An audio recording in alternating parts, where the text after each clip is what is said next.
Hello，大家好，歡迎嚟到月亮占卜嘅 YouTube channel。咁今日想拍翻一個大眾占卜，主題就係睇下你未來30日學業運勢會係點啦。由於呢個係一個大眾占卜，入邊有參雜咗其他人嘅能量，入邊係有屬於其他人嘅信息，所以喺聽確認牌組嘅時候，聽到有大部分情況符合自己就可以㗎啦。如果聽確認牌組嘅時候有大部分情況唔係符合自己嘅話，咁你可以揀另一條片或者另一個 options 嚟聽啦。咁如果喺呢條片入邊你聽完3個 option、3個選項都唔啱你嘅話，咁你可以直頭揀另一條片嚟聽嘅。OK，事不宜遲，即刻開始抽牌組先。有啲咩信息要俾今日嘅第一組呢？有啲咩信息要俾第一組呢？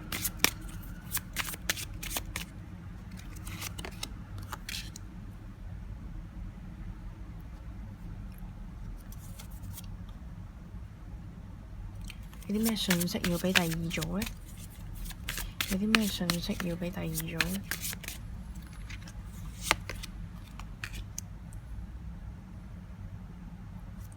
有啲咩信息要俾第三組嘅呢？有啲咩信息要俾第三組呢？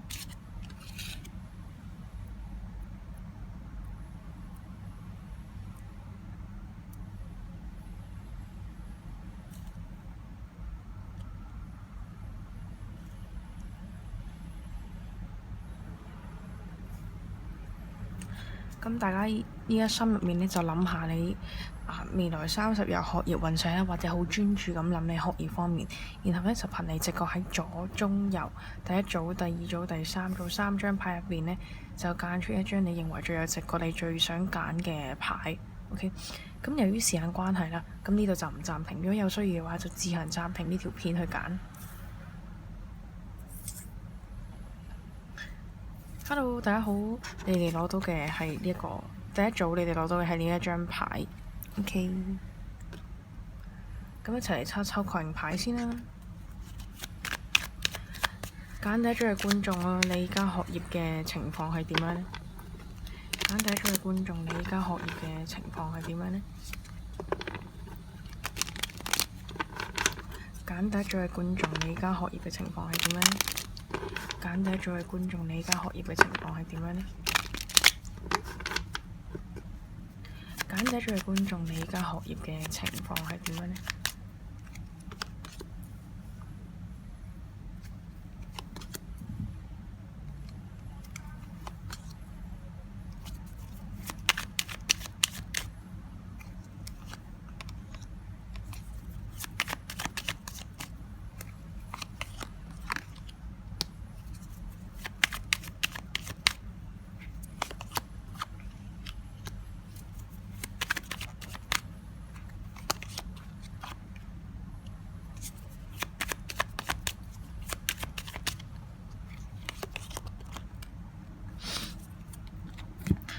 揀第一組咧，俾我嗰個感覺就係咧，你依家學業方面，其實你會覺得你讀嗰科係比較吃力啦，又或者本身嗰個 workload 係比較大，即係嗰個工作係會比較多嘅。咁同埋見到呢度係即係你讀下都覺得好辛苦，其實都有啲放棄嘅諗法啦。咁不過對於你依家讀嘅呢一個科目或者一啲嘅試啦，咁你都會仲有一啲少少嘅興趣，你都會覺得係鍾意嘅。但係鍾意還鍾意，現實還現實，都係覺得好辛苦嘅。咁所以呢，揀第一組嘅觀眾啦，咁其實亦都有大部分啦，可能係因為太辛苦啦，咁所以又諗住轉校嘅跡象，又或者係諗住揀另一科，諗住重新去揀一啲項目去做一個研究，咁樣去轉換一啲方向。咁所以依家見到就係你目前手頭上就比較多係揀第一組嘅觀眾，你係想轉校或者轉科，而且已經收到 offer，但係其實你唔確定究竟要唔要轉校或者要唔要轉科。咁所以而家其實你會處於一個比較迷茫嘅狀態啦，因為你實質上其實你都唔知點算。咁即係你對呢一科仲有要唔要？你收到呢一科即係要轉科嗰個 offer，其實你都會比較冇頭緒，究竟要唔要真係去做，或者係對呢一行呢一科未來前景發展點樣，其實你自己都唔係好肯定。咁另外就會見到，即係雖然其實你而家係讀得好辛苦啦，咁同埋都未決定到究竟要唔要轉科咁樣。咁但係好彩嘅就係啦，揀得做，其實你身邊會有一啲屋企人啦，會有啲朋友係 support 你呢個學業方面嘅壓力啦。譬如話可能會借啲讀書嘅教材俾你啦，又或者係即係同你講就係即係喺心靈上邊俾一啲 support 你，或者真係好行動性咁樣去諗住揾一啲辦法幫你啊，去揾一啲其他人嘅經驗去俾你借鑑，咁樣都係有嘅。咁所以揀第一組啦，其實依家更加多會處於一個轉變期啦。咁同埋你哋要轉科或者係轉一個學習方向、學業方向嘅其中一個原因就係，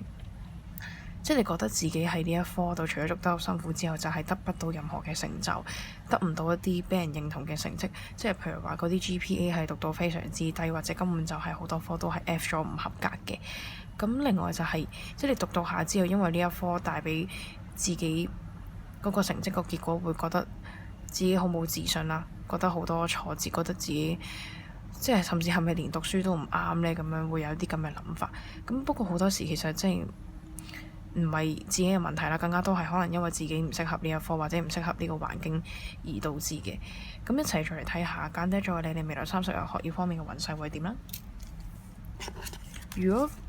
確認排咗係符合你嘅話，咁你繼續聽落去啦。咁如果唔符合呢，咁你可以揀另一組嚟聽，或者揀其他片嚟聽嘅。揀第一組嘅觀眾啦，未來30日學業運勢會點樣呢？揀第一組嘅觀眾，未來30日學業運勢會點呢？揀第一組嘅觀眾，未來30日學業運勢會點樣呢？揀第一組嘅觀眾，未來30日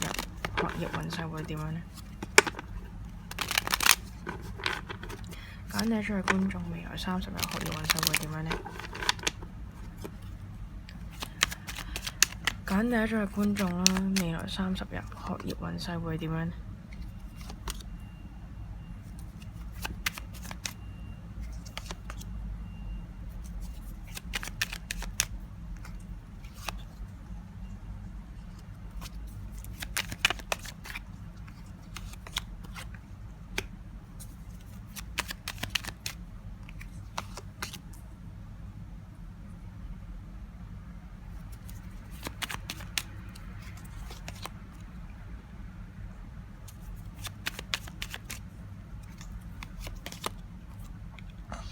呢度同一個位啦，咁又出翻同一張牌啦，咁所以其實即係揀第一組嘅你啦，咁你未來30日嗰個情況其實同依家都未話有一個非常之大嘅改變，但係都會有一啲改變嘅。咁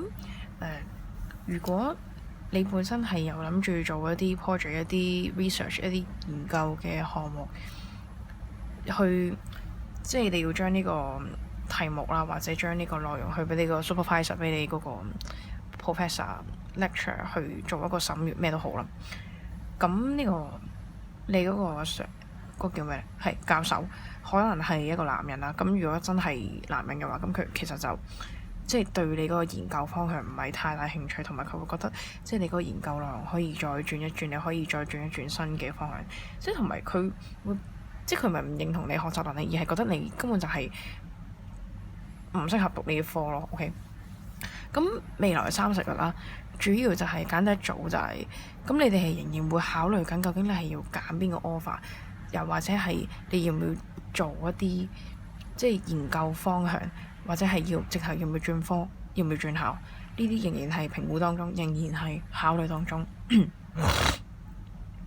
咁同埋你哋其實有機會係再收到另一個 offer 嘅。咁再收到另一個 offer 呢，就係甚至係有機會再收到另外2個 offer 啦。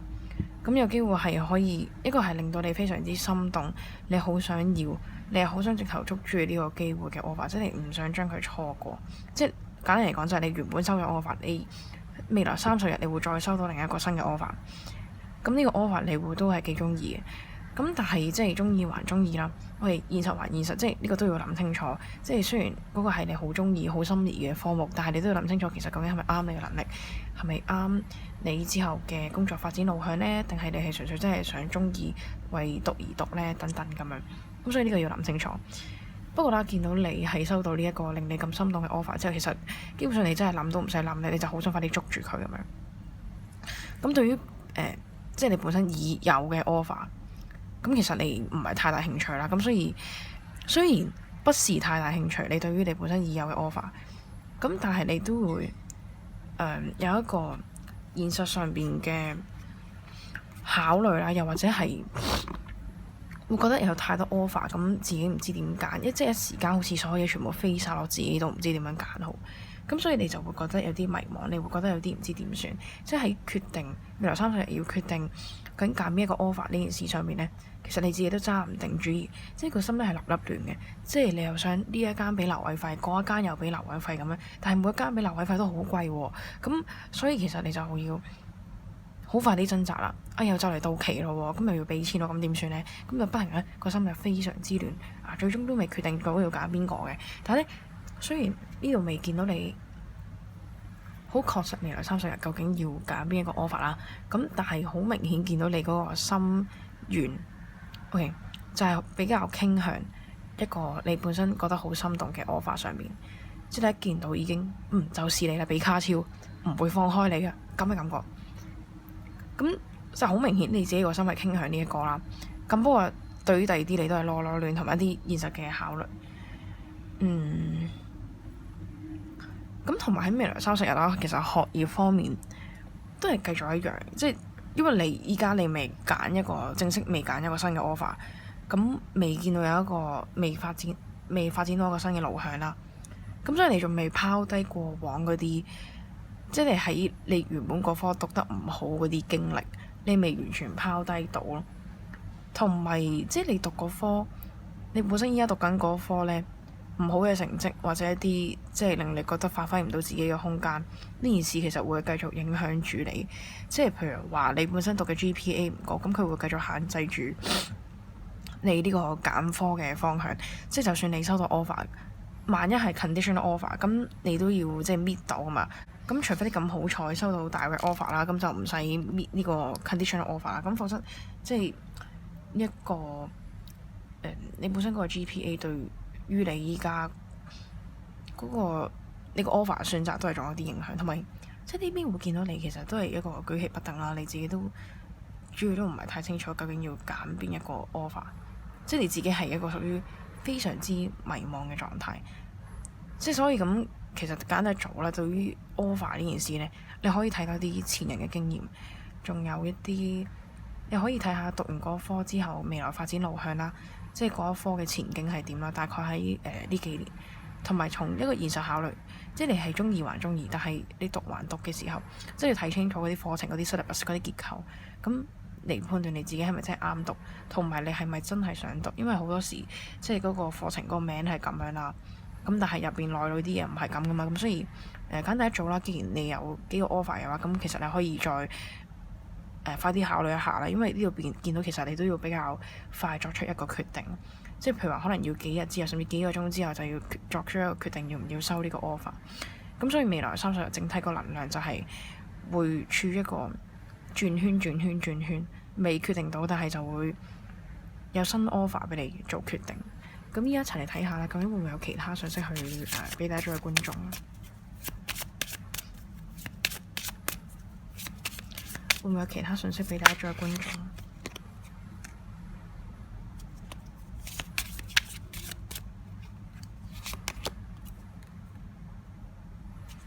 會唔會有其他信息俾大家做嘅觀眾呢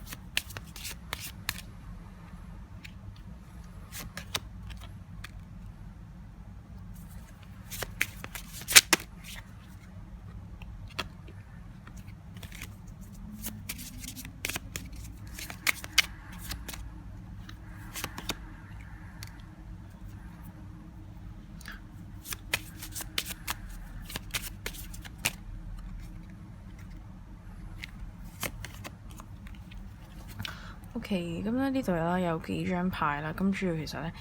佢同緊你講緊啲咩咧，就係多仔整下。咁啊揀第一組嘅觀眾啦。咁如果你心入面除咗呢個 offer 之外，係仲有第二啲嘢嘅話咧，即係你係有第二啲嘢想許願嘅話，咁呢樣嘢比較大機會可能係會喺一個春天時分實現啦。咁又或者係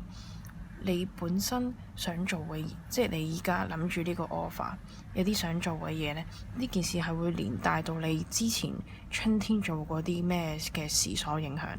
譬如話你春天見過一個 interview，咁你依家會唔會再收到一個心儀嘅 offer，或者你收到一個咩嘅 offer，就好 depends on 你春天嗰個 interview 做得好唔好。即係舉例啫，咁主要都係好視乎你春天究竟做過啲咩。咁另外就係簡單做啦。咁其實即係最近亦都會發生一啲令人比較開心嘅事情啦，又或者你最近會同一啲親戚嘅一啲小朋友玩啦，一啲女仔玩啦。OK，咁另外就係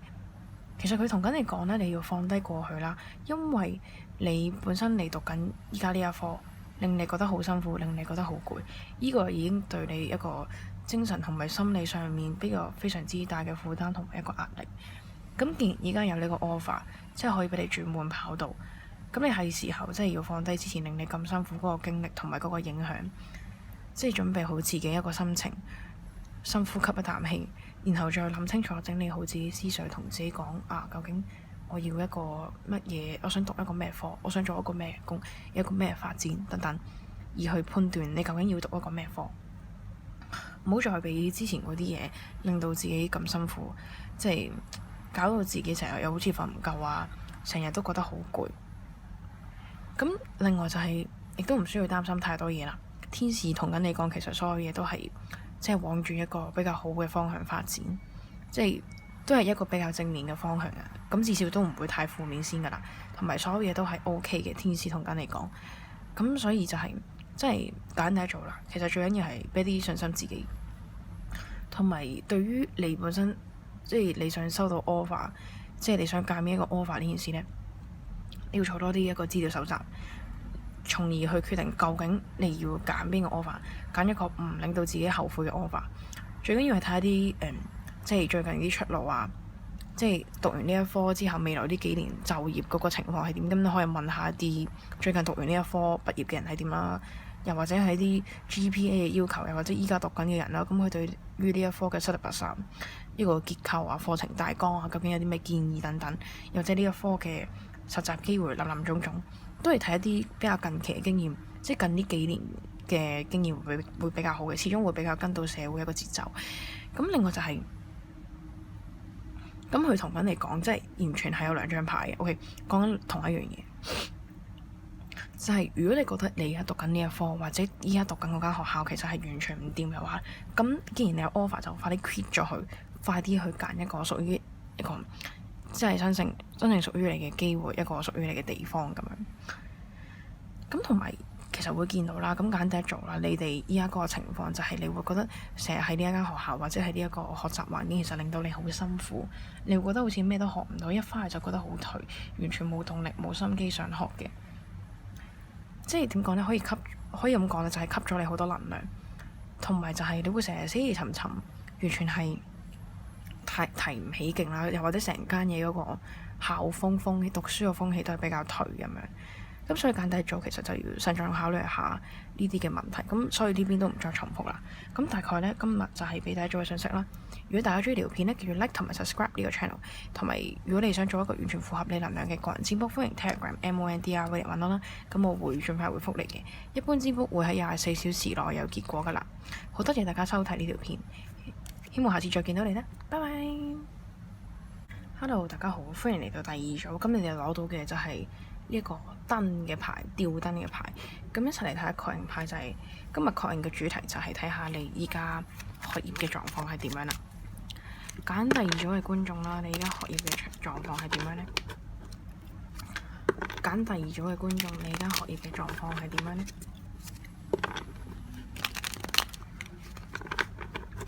揀第二組嘅觀眾，你依家嘅學業狀況係點樣呢？揀第二組嘅觀眾，你依家學業嘅狀況係點樣呢？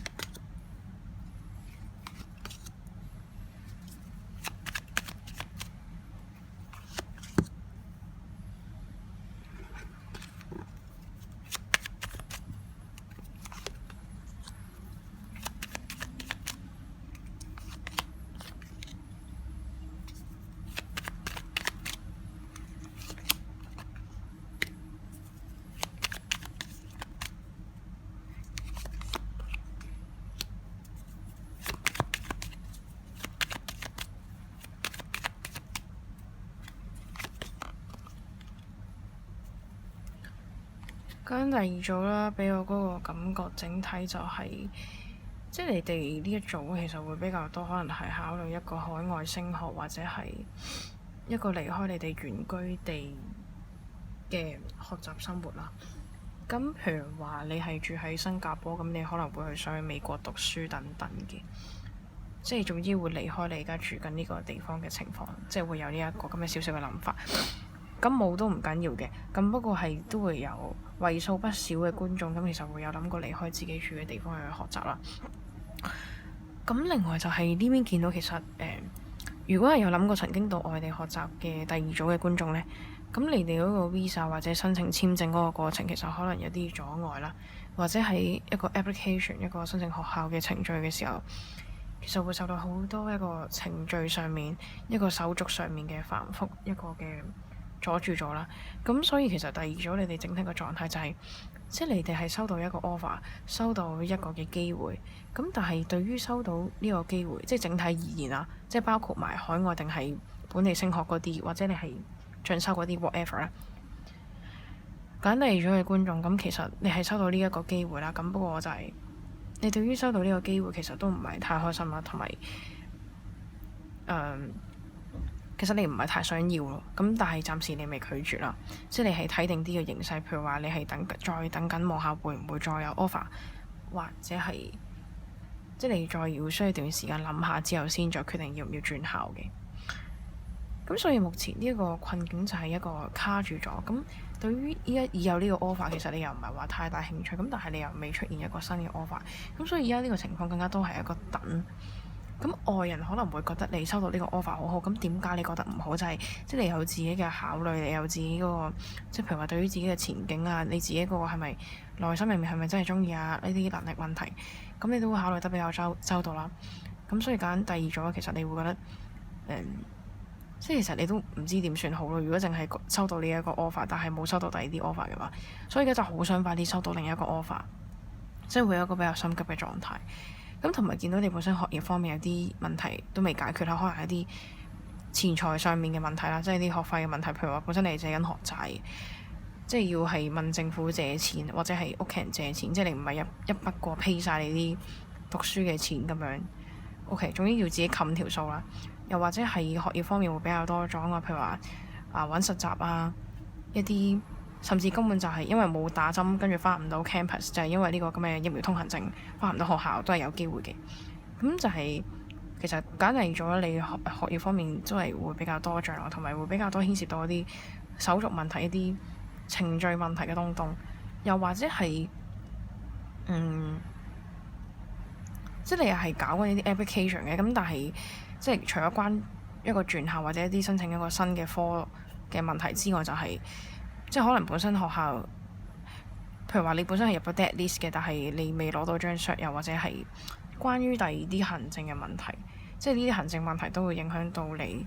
學業方面嘅嘢。咁大概就係咁嘅情況。咁如果符合你嘅情況，你又繼續聽落去啦；如果唔符合呢，咁你就去揀另一條片嚟聽啦，或者揀第二個 option 嚟聽都可以㗎。咁一齊嚟睇下啦，揀第二組嘅觀眾啦，未來30日學業方面嘅運勢會係點樣咧？揀第二組嘅觀眾，未來30日學業方面嘅運勢會係點樣咧？揀第二組嘅觀眾，未來30日學業方面會點樣發展呢？揀第二組嘅觀眾，未來30日學業方面會點樣發展呢？揀第二組嘅觀眾，未來30日學業方面會點樣發展呢？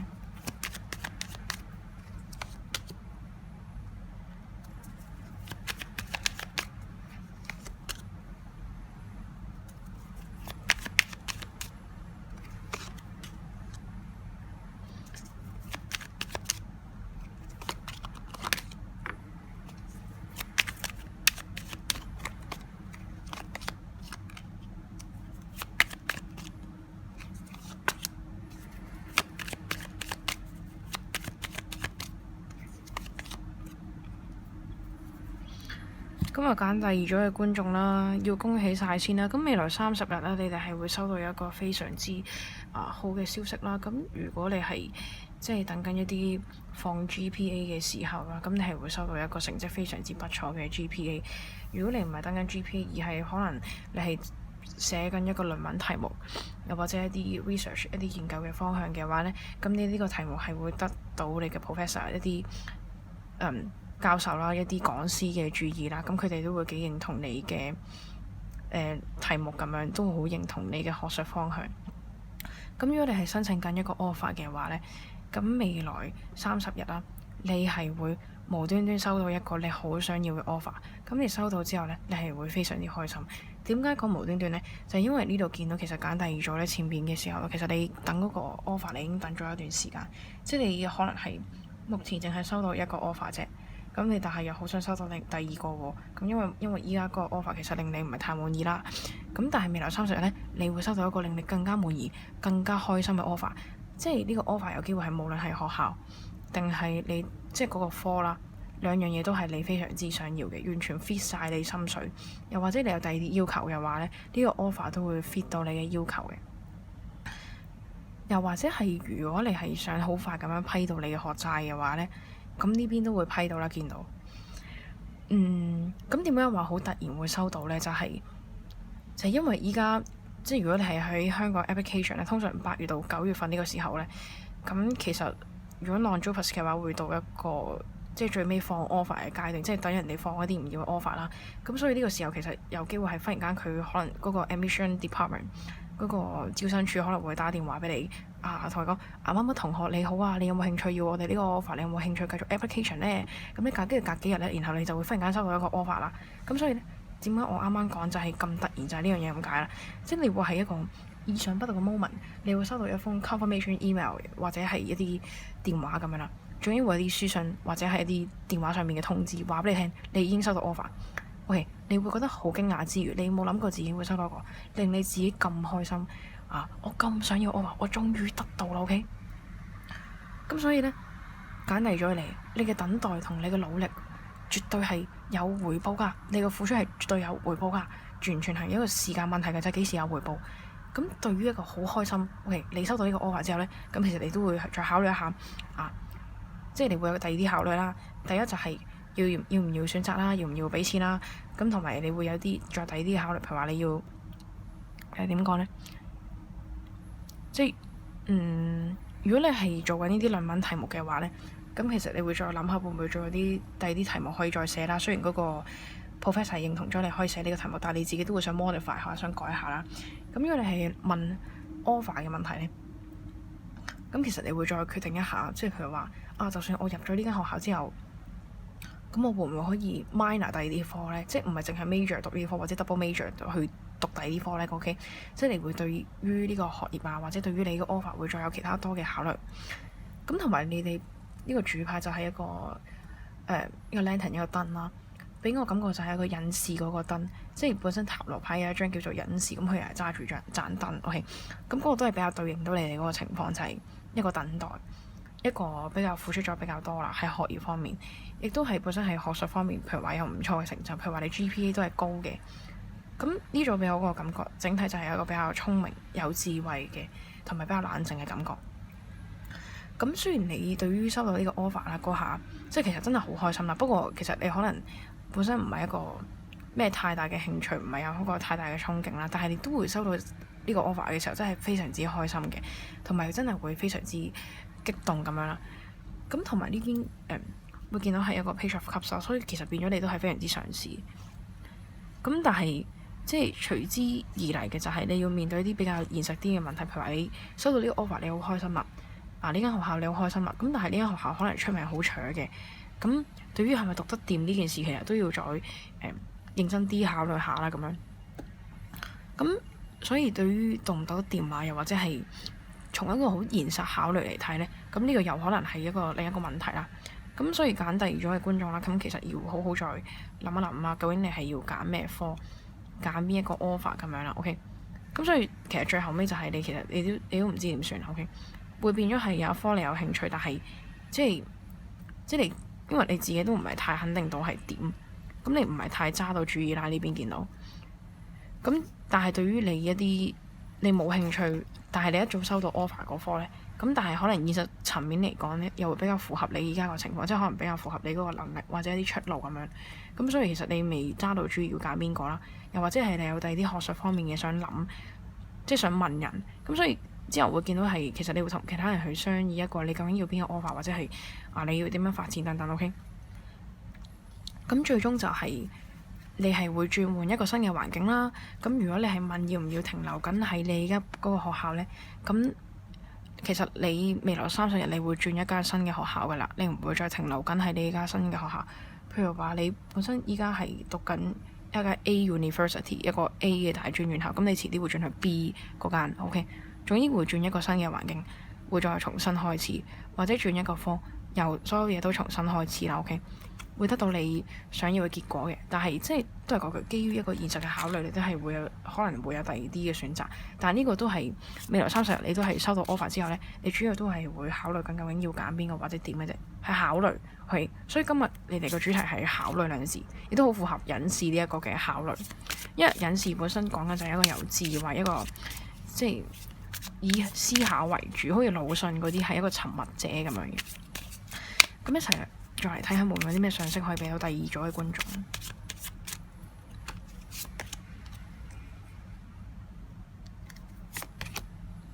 咁所以呢度都出咗張牌啦。咁其實同緊大家講係 do some research，即係要做一啲資料搜集咁樣。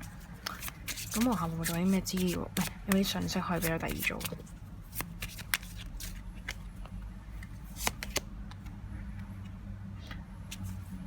咁你哋其實呢個能量有啲似第一組就係，都抽到呢個 debt pay off 啦。OK，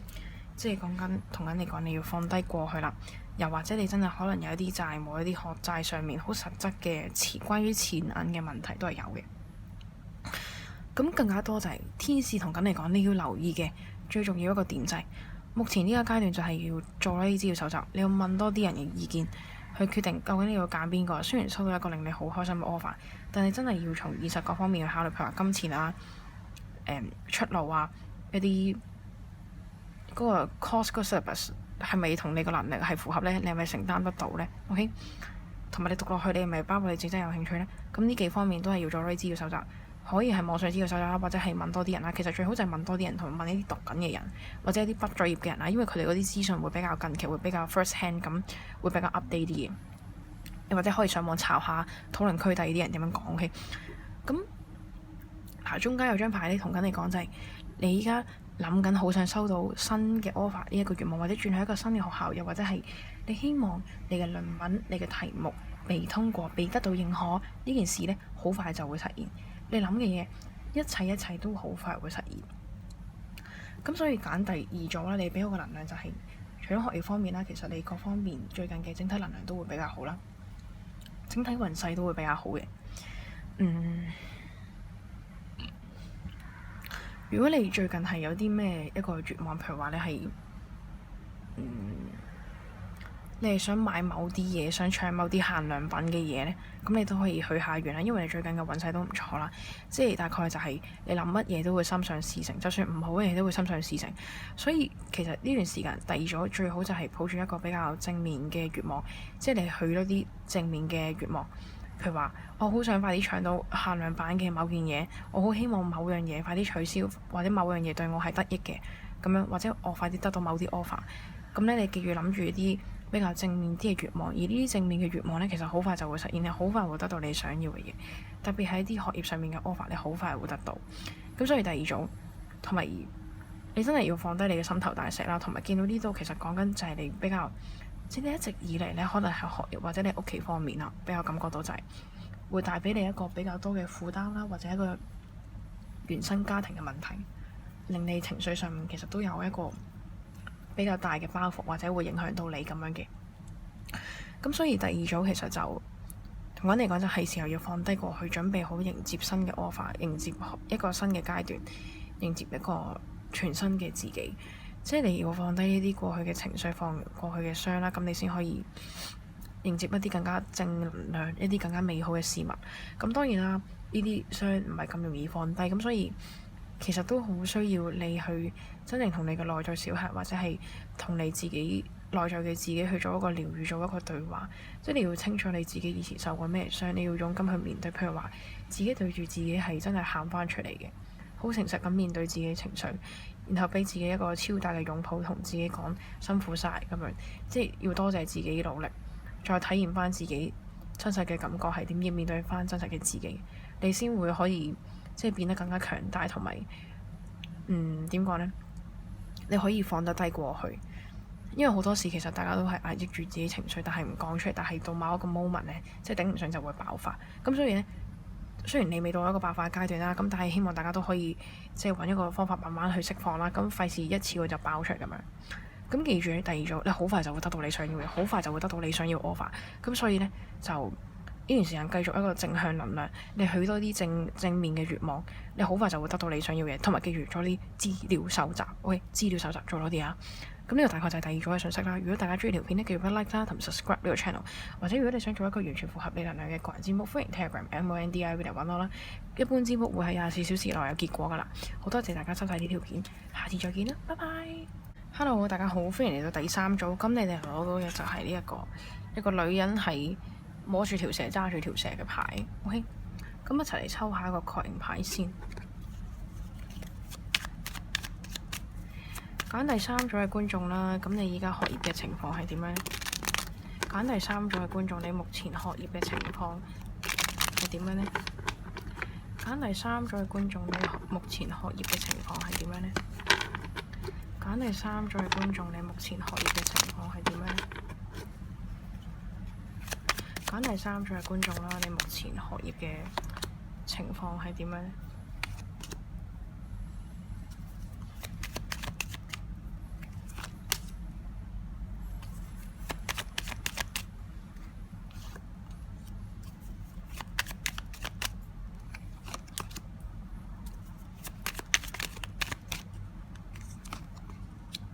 揀第三組嘅觀眾，目前學業嘅情況係點樣？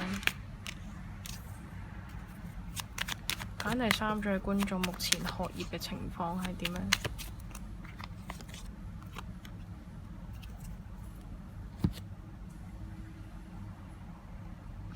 呢邊會感覺到一樣嘢，就係你哋學業嗰個情況有機會係受到一個感情嘅阻滯啊。因為呢啲牌面其實可以係一個，就咁睇可以係一個關於感情嘅事嘅。不過今日個主題就係問緊學業啦。咁所以如果你最近係有啲想offer，你係想要一啲 offer，或者係一啲點講呢？學業方面你係想要一啲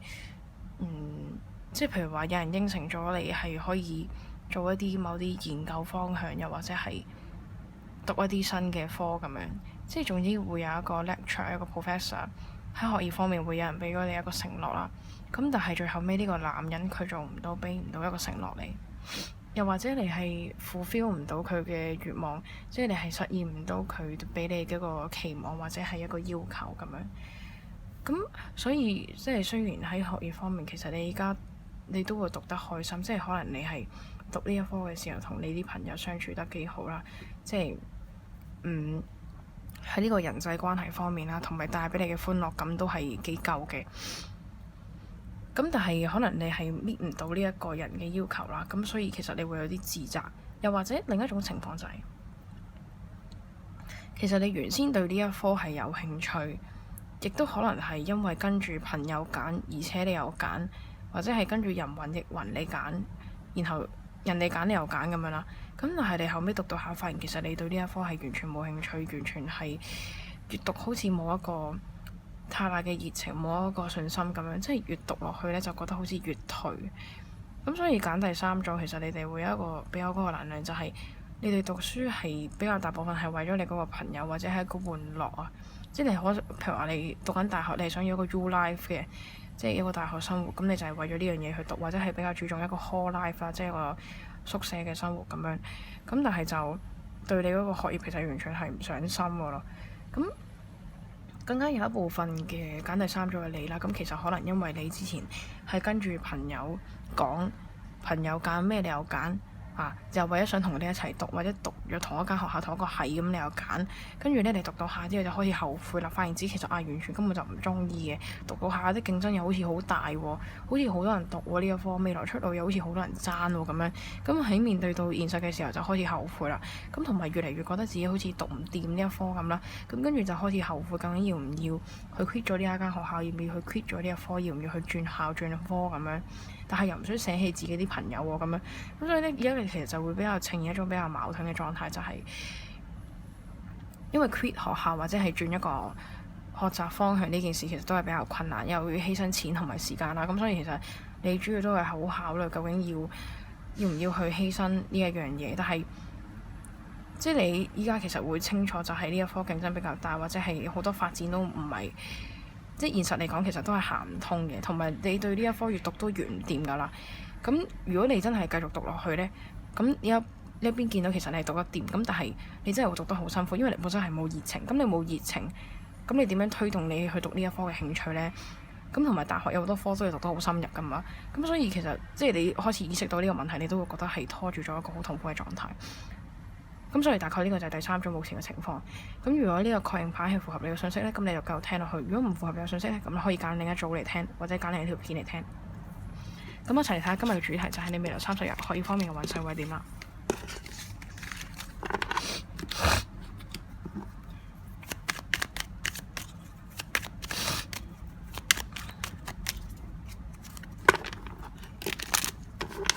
揀第三組嘅觀眾啦，你未來30日學業方面嘅運勢會點呢？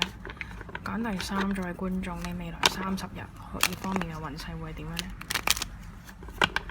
揀第三組嘅觀眾，你未來30日學業方面嘅運勢會點樣呢？揀第三組嘅觀眾，未來30日你學業方面嘅運勢係點呢？揀第三組嘅觀眾，你未來30日學業方面嘅運勢會點樣呢？揀第三組嘅觀眾，你未來30日學業方面嘅運勢會係點呢？揀第三組嘅觀眾，你未來30日學業方面嘅運勢會點呢？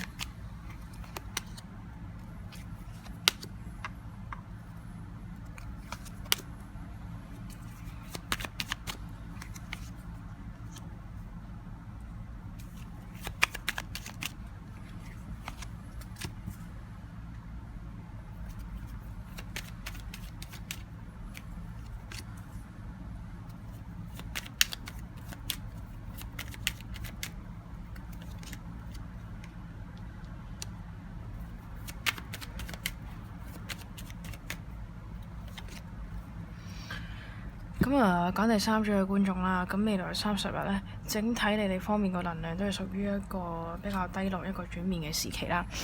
咁點解係屬於低落呢？因為即係前面提及到，你會開始從一個現實層面意識到，其實你依家讀緊呢一科，其實即係你真係冇興趣啦。你純粹為咗一個開心，為咗同人哋相處，同一個交際關係呢，就同人哋而讀嘅。咁但係面對到現實考慮呢，你不得不作出一個決定，就係即係你會意識到長遠讀落去對你嚟講真係好辛苦，你好想結束呢一切，好想結束呢一個即係競爭又大啦，又讀得又辛苦啦，又好似其實自己唔中意，即係你其實讀到下你都唔知自己想點，即係你會覺得好迷茫，你完全揾唔到一個方向，你揾唔到一個自己想讀嘅科，揾唔到自己一個真係中意做嘅嘢，咁所以你都唔知點決定。咁所以呢，其實揀第三組你，其實你好大機會喺未來30日呢，你終於會下定決心就係 quit 咗呢一間學校，或者 quit 咗你而家讀嘅科去咯。即係會見到有一個就係一個離開，一個能量，一個轉變。咁你 quit 咗之後做啲咩？咁你呢邊見到可能就係你 quit 咗就 quit 咗咯，但係未諗住揾一個新嘅學校或者新嘅科。即係你可能係因為你 quit 嗰個時間可能已經係過咗嗰個 application period，你可能有機會係要再等成年或者再等半年，咁你先有另一個即係俾你申請嘅時間，一個申請嘅機會。咁所以未來即係30日啦，更加多會係一個呢一個月會係一個轉變嘅時期。未來30日就係你會放低你之前學習嗰堆比較痛苦，你唔知點樣讀落去，即係覺得好似用捱住嚟讀嘅，你唔係享受讀嘅。你係捱住咁樣，又要驚啲 GPA 爛。如果想溫書呢，望落去啲人又好似聽唔明，認真聽又聽唔明咁樣，或者好認真做好認真做嗰啲功課，咁 GPA 都好低分。咁所以其實就係揀第三組嚟就係好大機會會係 quit 咗呢間學校喺未來30日。quit 咗之後呢，你係會喺餘下嗰幾個月嘅時間，即係再喺未來嗰幾個月會再認真諗下究竟要點樣發展。咁呢邊見到你可能其實係喺學業方面有啲嘢係想去做啦，咁但係你一直未有勇氣去做。咁未來30日你都會可能會鼓起一個勇氣去做嘅，即係譬如話你會嘗試去揾下一啲你本身想讀嗰科嗰個項目啦，譬如話佢嗰個發展途徑啦，你會再去嘗試去揾第二啲新嘅科目嘅資料咁樣。咁但係更加多未來30日就係學業方面，就呢度俾我嗰個感覺，嗰個能量就係會離開，會轉科，會轉學校，然後你會覺得唉，都唔知點樣啦，咁暫時係咁先啦，之後先再算啦，呢幾個月唞下先啦，或者等咗 application 嘅時候再報啦咁樣，或者你會喺呢段時間休養一下啦，然後再選擇一下揀第二啲 application 啦。咁主要就係其實你都唔係太清楚你自己想點，但係呢邊會見到你落咗個決定，但其實你都唔清楚落呢個決定係咪啱嘅。你會有覺得好多未知嘅 elements， 有好多未知嘅即係發展途徑，又或者係一啲其實你完全真係唔知自己想點，而去做一個決定。而你作出呢個決定嘅原因就係純粹你意識到現實嚟講，其實長遠嚟講就真係令自己太辛苦，咁就唔可以咁樣繼續落去。咁一齊睇下會唔會再有其他信息啦。咁未來30日就係咁雖然你有機會就係你 quit 咗間學校，或者你 quit 緊你讀嗰科啦。咁如果你係本身有啲論文嘅題目嘅話呢，即係你係想做一啲研究方向，咁你都係會轉一個研究方向，會轉一個研究題目，同埋你會覺得點解好似轉咗咁多個研究方向，轉咗咁多個論文題目都係唔掂嘅呢？跟住你覺得好辛苦啊，即係停一陣唔搞呢樣嘢住啦。咁同埋你再轉嘅話，其實你嗰個 professor 或者 lecturer 都未必睇好你，即係唔係太認同你做嗰個方向學術方向一個發展咁樣，覺得你做嗰個題目唔係太掂。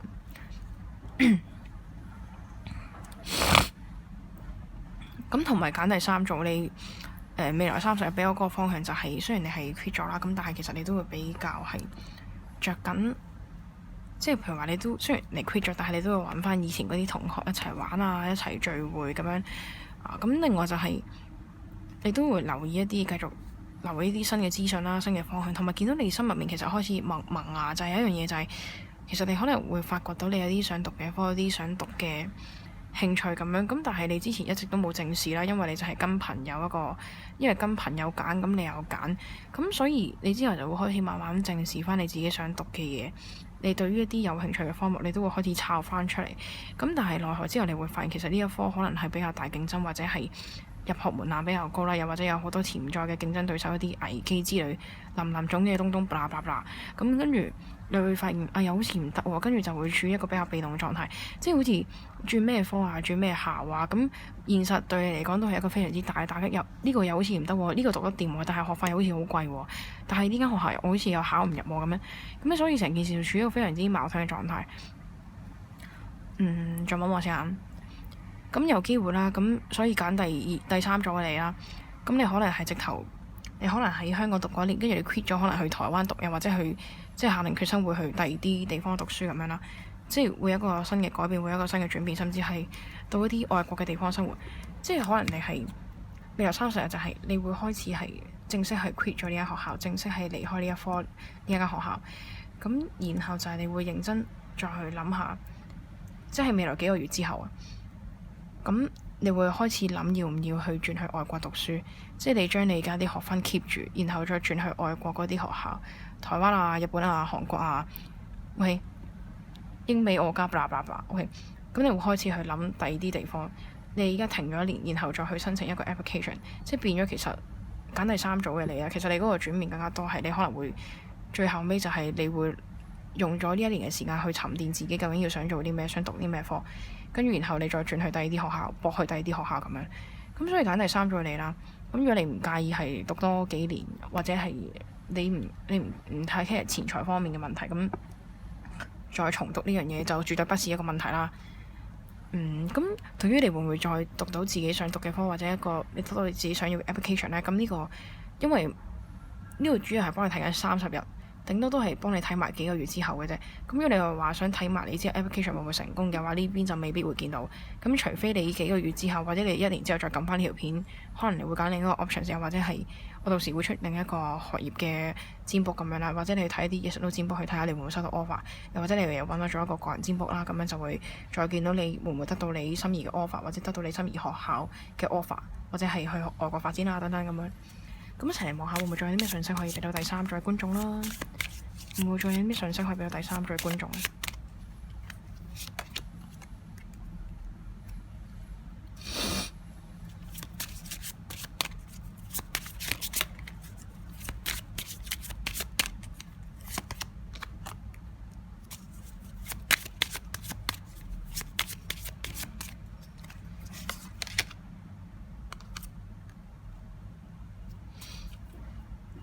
我會唔會仲有咩信息可以俾到第三組觀眾先？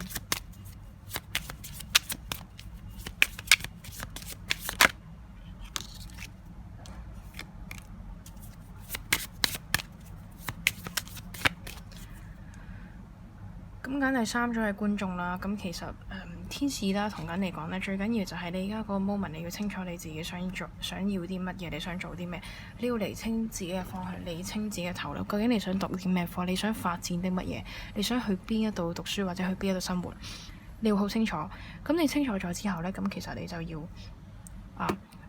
再去從一個現實層面去考慮所有嘢究竟可唔可行呢？譬如話一個金錢方面、經濟方面。再發展落去，未來發展係咪得呢？或者呢個國家未來經營發展會係點呢？適唔適合你啊？等等。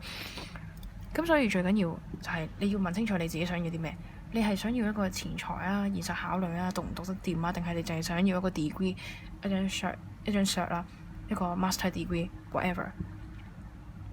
咁所以呢個其實就要好問你自己你想要啲咩。咁所以揀第三組，你今日嘅題目就係你要清楚翻自己個頭腦，你要做嘅課題就係你要揾清楚你自己想要啲咩。咁而其實見到你 quit 咗呢間學校之後，其實你都會有差唔多成年嘅時間俾你沉澱，你想要啲咩？咁所以就記住唔好迷失自己，呢段時間去嘗試多啲新嘅事物，一啲新嘅興趣，參加啲新嘅 workshop 或者玩一啲新嘅興趣班，咁你可能會揾到自己嘅方向，揾到自己中意啲咩。咁另外呢度見到其實可能有啲過往嘅人啦，係令你未能夠釋懷啦，或者有啲事情係令你未能夠釋懷，或者你對於嗰件事一直係耿耿於懷，一直係嬲咗好耐，或者係即係嗰件事一直係纏繞咗你好耐啦。咁所以咧，天使同等嚟講，呢個係一個時候你要放開自己，放開別人，就係你要釋放翻呢個能量。就係雖然有啲嘢係當然啦，嗰個人可能對你做嗰啲譬如話十惡不赦嘅嘢，譬如話有可能偷過你嘢啊，有可能屈你啊，搞到你冇咗一啲機會等等咁樣，呢啲梗係唔可以原諒啦。咁但係就係如果你經常 keep 住呢種狀態，其實會令自己好辛苦。咁所以其實呢邊天使即係我自己都有類似嘅經驗啦。咁所以即係俾得到你嘅意見就係你都係繼續 keep 住對呢一個人諗法，但係同時間咧，你就要用一個第二啲角度去看待呢件事物，即係譬如話你要變咗好理性咁看待，即係佢做咗呢件事，咁然後你就要將佢呢一個做嘅事，你就要當為前車之鑑，做一個以身作則，你就唔好學佢咁做啦咁樣。然後你對佢嘅態度就係，因為佢係啲嗰一類型嘅人啦，咁同埋嗰陣時佢係咁嘅狀態，所以佢就會做出一啲咁嘅嘢。咁所以就係，如果你係因為呢件事令到自己覺得好辛苦，覺得唔係太好，甚至係一個即係自責嘅狀態，咁就千祈唔好，因為有好多時其實唔係關自己事，即係人生入面有好多煩惱，其實好多時都係嚟自於其他人製造嘅問題，或者一啲社會上面一啲走唔甩，大家都要面對嘅共業一啲嘅共同嘅問題。咁所以呢，係時候，如果你真係有呢啲問題呢，記住係盡量係即係慢慢去釋懷，或者係暫時就係唔好再將太多注意力擺喺呢件事度，咁啊你自己會好攰。你會用咗你好多能量同時間。咁另外就係揀第三組啦，你可能最近就係過咗一個生日啦，或者你係開咗一個生日 party， 或者身邊係有人生日。咁如果冇嘅話呢，就係你最近身邊就會發生一啲比較開心嘅事啦，一啲比較值得慶祝嘅事。咁呢個值得慶祝嘅事係咩呢？咁唔一定係收到 offer，咁所以可能係純粹你可能真係開咗個 party， 或者你本身真係最近幾個禮拜之後，或者係幾個禮拜之前，你有生日啦，或者會即將準備一個生日派對，或者你會同一啲朋友聚會啊，去玩啊咁樣。即係同埋俾我嗰個感覺就係一個能量，就係一個重新一個轉變嘅能量，一個 transformations， 一個你離開咗呢一個環境，你 quit 咗呢一個學校，quit 咗呢一科。對於嚟講，你就好似一個新嘅一個小朋友，一個成長咁，你邁入人生下一個新嘅階段。咁所以今次呢個轉換學校，一個轉換跑道，就算你一個轉換一個論文嘅題目咧，都係你一個人生一個方向嘅轉變啦，可以話係。咁同埋天使建議你，其實你可以揾多啲自己嘅能力啦，一個他能實，一個潛在嘅潛能啦。即係佢同緊你講，其實就係即係除咗你可以揾多啲自己嘅內在美之外咧，揾多啲你自己真係想做嘅嘢，就係如果你有啲想做嘅事，但係人哋不認同的話，咁就唔好理佢啦。你經過現實考慮之後，你覺得係 OK， 前提係經過現實考慮，同埋你真係自己想做嘅話，咁你就跟住你自己信念，你要相信自己去做一啲你去想做嘅嘢。因為見到其實你唔係太清楚自己想做啲咩，你會覺得好迷茫，可能因為冇經驗或者係試過好多次都失敗，對自己冇信心嘅，所以就唔想試啦。咁但係天使同緊你講，你真係要俾自己信心，要強大。如果你想做嗰件事，就去做啦。經過考慮之後，只要有呢個信念，同埋你繼續有經過現實生活中嘅考慮嘅話，同埋你評估過覺得自己能力 OK 嘅話，其實好多時都係可行嘅。OK，仲有咩呢？咁同埋天使同緊你講啦，其實佢有默默守護住你啦。即係如果你覺得係遇到一個困難、一個低谷嘅時候呢，你可以同多啲自己內心嘅自己溝通啦，又或者係可以做一個祈禱啦，又或者係一啲拜神咁樣，可以有一啲揾呢啲神明嘅協助咁樣。咁佢哋會俾一個方法你啦，會喺生命之中，即係譬如話你會忽然間你會見到某一個升學顧問嘅廣告，又或者係見到一啲人哋去咗外國升學嘅訪問喎，咁樣咁跟住咧就會啟發咗你，譬如話我要唔要都係去嗰度留學，或者我要唔要學佢咁樣轉校，或者係讀一啲語言課程咁樣呢？咁所以天使咧係會喺生活中為你開一對門啊，為你俾一個指引嘅。咁你只需要係清楚翻自己想做啲乜嘢，放低過往對某啲事、某啲人嘅仇恨，